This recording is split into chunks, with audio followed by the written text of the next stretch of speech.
Welcome back to the Spiritual Clinic, where we delve deep into the mysteries and histories of the Church. Today, we're exploring a complex and intriguing concept, apophatic theology. This doctrine, which emerged in the early centuries of Christianity, attempted to shape the Church's understanding of God in a way that many found both compelling and controversial.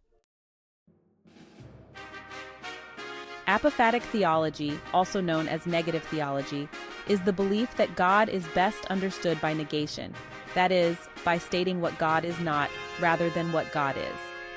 The idea is that God's essence is so utterly beyond human comprehension that any attempt to describe him positively would be inadequate and potentially misleading.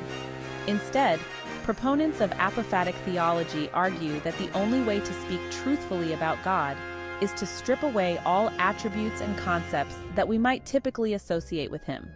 This approach contrasts with cataphatic theology, which affirms what God is through positive assertions based on scripture, tradition, and reason. The roots of apophatic theology can be traced back to the Eastern Roman Empire, particularly in the 4th and 5th centuries. This period was marked by intense theological debates as the early church sought to define and defend Orthodox Christian doctrine. Apophatic theology found its most prominent early proponents in the Eastern Church Fathers, especially figures like Pseudo-Dionysius the Areopagite, whose writings would profoundly influence Christian mysticism and theological thought. Pseudo-Dionysius posited that God is beyond being, and that the human mind could only approach God through a process of negation, leading to a mystical union with the divine. Though apophatic theology had a significant following, especially in the Eastern Orthodox Church, it also faced substantial criticism. Many theologians in the Western Church, particularly in Rome, saw this approach as problematic. They argued that it led to a form of agnosticism or a denial of God's knowability altogether, which could undermine the very foundation of Christian doctrine. The tension between apophatic and cataphatic theology came to a head during the 6th and 7th centuries. The Western Church, with its emphasis on the rational and doctrinal approach to understanding God, found apophatic theology to be a potential threat to the clarity and certainty of Christian teaching.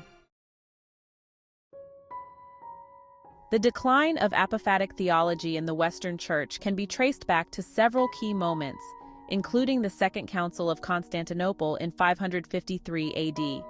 While this council primarily addressed Christological heresies, the broader theological climate increasingly favored cataphatic approaches, emphasizing the importance of clear, positive assertions about God's nature.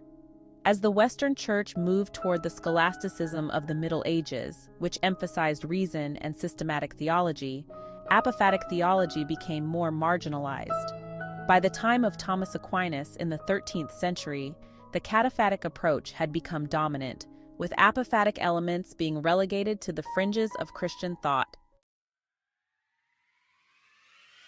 Today, apophatic theology still holds a place within certain Christian traditions, especially in Eastern Orthodoxy and in some mystical practices. However, its influence on mainstream Christian doctrine has waned significantly. The legacy of this once controversial approach serves as a reminder of the diverse ways Christians have sought to understand the divine mystery. Thank you for joining us on this journey through history and theology. If you found this exploration enlightening, don't forget to like, subscribe, and share. And as always, stay curious, stay faithful.